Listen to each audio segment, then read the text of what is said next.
She'll become your best pal when she's here. Who's here? She's here, Doris Dear. It's Doris with a contour and hair. She's the perfect housewife and her rumpus room might have a bed. Well, maybe. It's Doris and her dear friends. They live up in the sky. But for the chance to sing and dance, her friends might also buy. It's Doris. It's Doris Dear. She's that girl on the street. She'll show up with a squeak. You'll adore when she knocks on your door. Press her on. It's Doris Dear's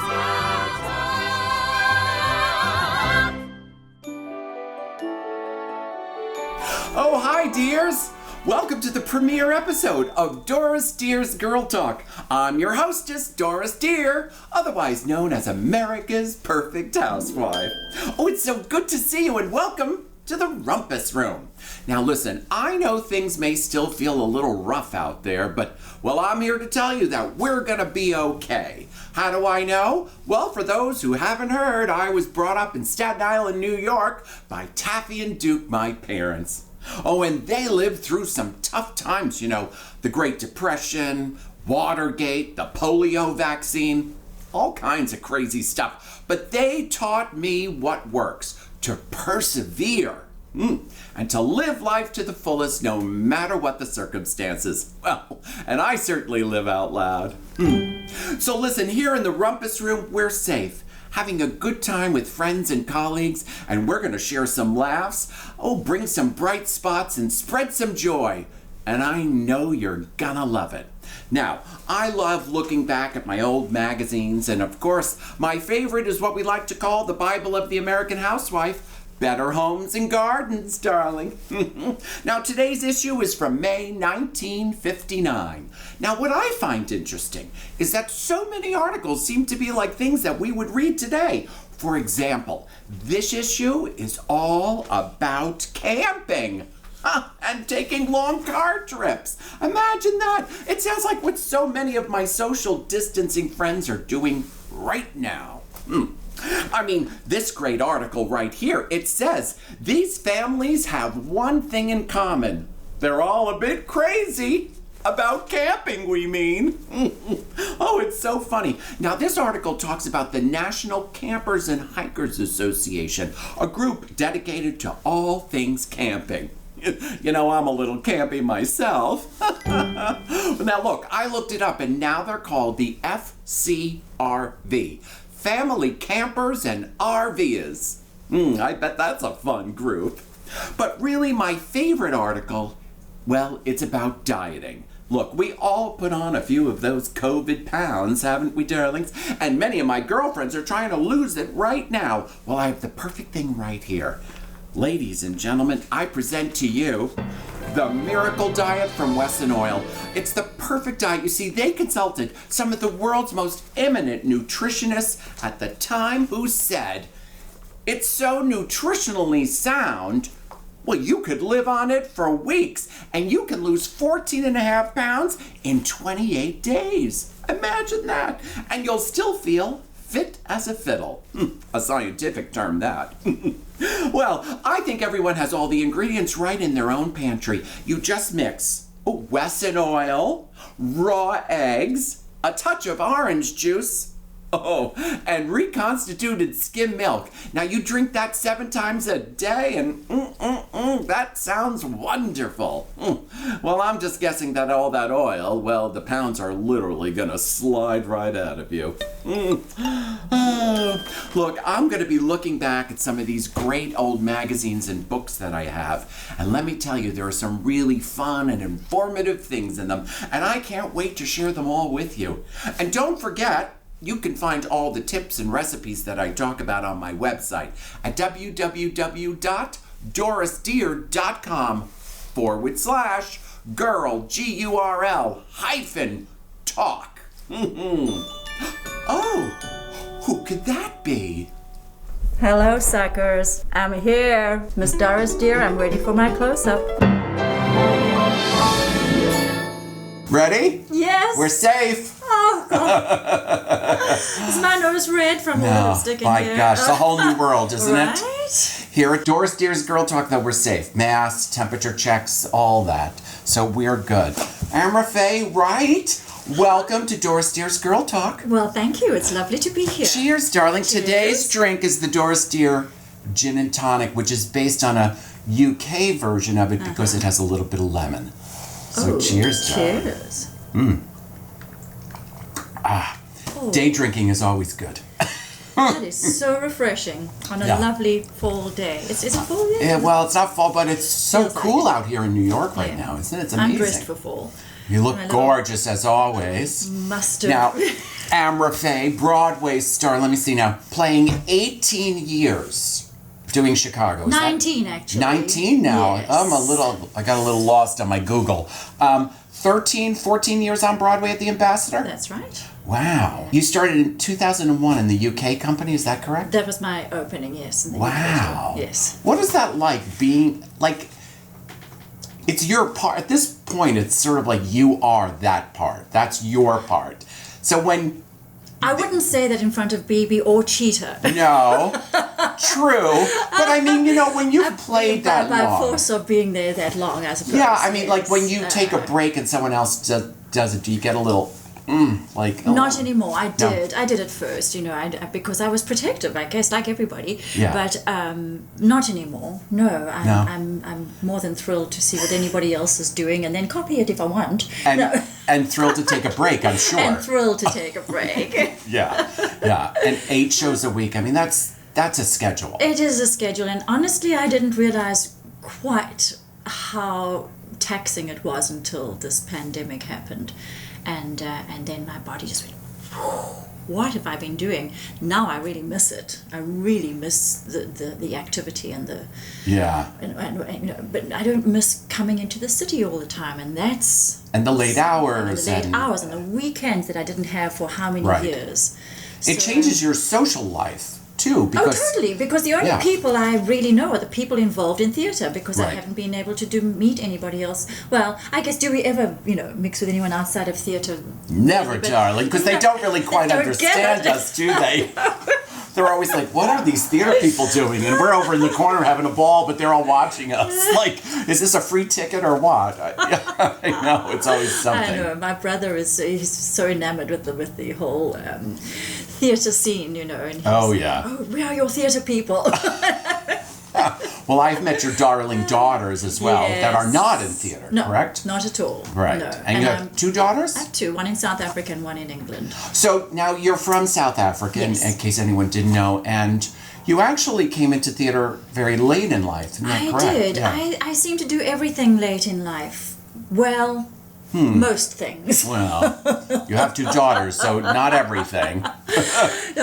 Yes, I did come into theatre very, and it wasn't a normal trajectory. I came into it in a very roundabout kind of way. It wasn't something I aspired to do. I just said yes to everything that came my way. So I spent a lot of time traveling in Europe and the Far East doing big extravaganzas and musical shows, but not actual musicals, Broadway musicals. And so I came into that from a sort of back door. And then when I realized what I was doing, because I was so green about it all, you know, I went, oh, this is quite a big deal. I need to get serious. I better figure out what I'm doing up there. So, yeah, exactly. Yeah, because when I started in college. I had never done anything, and then got my first big job at Disney and was not trained at all. And I'm standing on stage with all these fancy people who've had like 20 years of training and thinking, I think I got to catch up. But the thing is with that, when you come into it because I'm the same as you, I didn't have formal training. I learned by the seat of my pants as I went along. And there's something to be said for that kind of trajectory, I think, because you learn quickly, and you also have other life experiences that bring this edge to your work. Absolutely. And I used to and work hard. Right, and I used to be very worried about the fact that I didn't have formal training. Not anymore.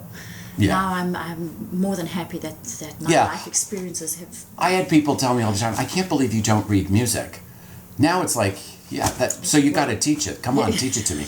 Like, by the way, Streisand, Michael Jackson, they couldn't read music either. So I'm just saying, honey. I mean, yeah, right? There's people for that. Now, you said something interesting. You said, I keep my mind in a place that I don't allow it to spiral out of control. If I get influenced by anybody else's negative thoughts, it can be a slippery slope down. I take care of those things, and then the rest takes care of itself. So I found that really interesting because, you know, in this COVID world we're living in, I think, especially as artists, our souls are different. Like, we have to rediscover who we are as artists, how we go forward as artists. And it's sort of, like I always say, major things in life changes you as an artist. Yes. So this was an interesting quote because it's really about focusing on you and kind of keeping those voices that we don't want to hear that can affect us out. So how is it changing your artistry? Now, I know you've started a whole new type of art. I have, and although it's something that I always knew I would come to eventually, I guess I've been forced into it now, which is a jolly good thing for me in this respect. I'm not saying the pandemic's a good thing, but I'm just saying, for me, it's forced me to do this. I've always been very positive about life in general, so the quote is quite true. If there are any negative aspects of theatre, and there can be, because especially here, I find that there is so much to catch when you see other people doing stuff. You're like, oh my God, I'm not there. I'm not getting there. I'm not doing enough. We're always comparing ourselves. Comparing, and that's something I've just stopped doing. I've started for about the first 2 years that I was here. And then I thought, no, I can't go that route. I can't do that because that's not going to be good for me. Right. I've never done it in my life, and I'm not going to start now. And but as I say, getting back to what has happened is that I started a fine art degree 30 years ago in South Africa, and I didn't finish. And I put the paintbrush down when my acting career started, and I didn't touch it again. I always knew I'd get back to it eventually one day. And when the pandemic happened, I opened up my box and started painting. Wow. And honestly, I think timing is everything, and you come to something when you're ready to learn about it. Absolutely. And what has happened is that I'm not afraid of my art anymore. I'm not afraid of what I'm producing. I think it's valid, and there's a place for it, and it's growing, and it's exciting for me. And you sent me some. I think we're going to show some, but they're amazing and quite powerful. I mean, they're very powerful. I think when you see them, I know I had like this very visceral reaction right away. Oh, I'm so pleased to hear that. That's encouraging. And that's what I love about art, whether it's through painting or needlepoint or theater. I mean, I always say it's okay if they don't like what I'm doing because they're having a reaction, and it's all artists, we need reaction. Yes. Positive or bad.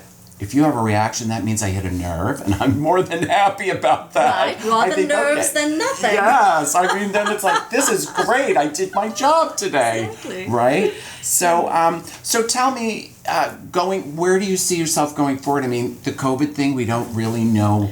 Theater is going to have a very hard time because, you know, it's interesting. People always talk about keeping the audience safe, and it's really about keeping the actors safe. Those backstage, especially in Broadway theaters, especially the Ambassador Theater, tiny, and the orchestra is basically sitting on top of each other, and you're doing fast changes backstage in these little. If people don't know, there's like black curtains and little cubbies, and you run in and people are running around. I mean, I think it's going to be very hard. It's hard to keep the actors safe, but like, are you thinking ahead? How are you thinking? What am I going to do about? I should imagine you would know more from the producer's point of view what people are thinking, but my thoughts are that nothing's going to happen until there is a vaccine, and which probably is not going to be very soon. Who knows? When that happens, I think I'll take it as it comes. I have this other career happening now, But that doesn't mean to say I'm not going to still audition and see what happens. Yeah. I know Chicago will come back. Whether I will be back with it, I don't know. You know, I can't imagine. It all depends on You and that leg in Times Square? I mean, come on, darling. Yeah, I mean, Well, it where all would we be depends. without that? Or on the bus. You should see her on the bus. Whether they want to employ women who are gorgeous and talented. I can't imagine. You know what I'm saying. Oh, well, thank you so much for coming to the Rumpus Room with At Doris. last, I've heard you speak about it so many times, and it's lovely to be in. It's exactly as I meant. And let's not forget, you did one of my shows. You came in and you guested in one of my early shows when I was working out my act. She's got an act, people. And you were so here. So cheers. Here's to life, love, and artistry. Thanks for coming. It's Doris Dear's Girl Talk. Cheers.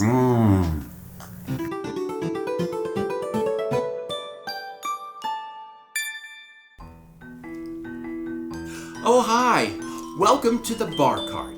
This is the place where we make the cocktails we drink here in the Rumpus Room. Now, today's cocktail that my guest and I enjoyed was the traditional gin and tonic, or as Taffy and Duke used to say, the G&T. Now listen, family summers were spent in Long Beach Island in New Jersey, and the G&Ts were always in the hands of the adults. There's something so refreshing about the combination of good gin and real tonic. Now I say real tonic because, well, that stuff you get in the spray guns and some of those establishments, that's generally not real tonic water. Real tonic water contains quinine. And now my favorite brand is Fever Tree Tonic. They actually make something called Refreshingly Light Premium Indian Tonic Water. Well, that's a mouthful. Which is real quinine and 57% less calories. Now, the cocktail was introduced by the Army of the British East India Company, and in India and other tropical regions, well, malaria was a persistent problem. The quinine was drunk in tonic water, but the bitter taste, well, it was a bit unpleasant.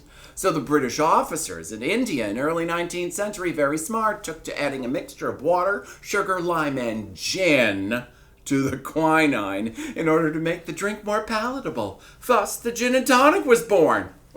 So does that mean the Army was drunk all the time? Who cares? So today we're making my version, the Doris Dear Gmt. Now this is really a to-taste drink, but I like to stick with the basics here. And my version is similar to something called an Evans cocktail in the UK. You fill a tall glass with ice, and you squeeze a hearty slice of lime into that. Oh, I love the smell of lime.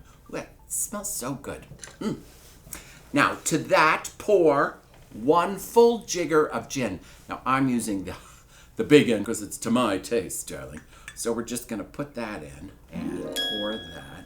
It smells good already. And then to that, we're just going to pour our tonic water and top it off with a nice lemon wedge. And you serve. Ta-da! Well, I hope you enjoyed your stay in the Rumpus Room today. You know, I love when friends drop by and we share some fun ideas and bring some joy to the world. Now, don't forget, you head over to www.dorisdear.com/girl, GURL-talk. For all the recipes and hints from today's show. And I hope you'll drop in the Rumpus Room again for more Doris Dear's Girl Talk. Stay safe and hugs and love from Doris Dear. And remember, a dress doesn't get you anywhere. It's the life you live in the dress that matters. See you soon. Cheers.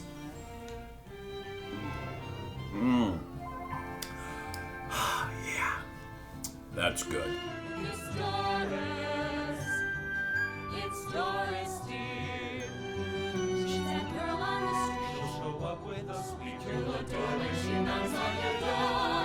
Press her on. It's Doris Dear's Girl Talk. Hi, Doris Dear here. You just saw our first episode ever of Doris Dear's Girl Talk. Right here in the Rumpus Room. We had so much fun making this, and I had so much fun with my guests, and I hope you'll come back and watch the other episodes that we're busy making just for you. So watch it in color, watch it in black and white, but please come back and watch it. Doris Dear's Girl Talk. We'll see you there in the Rumpus Room.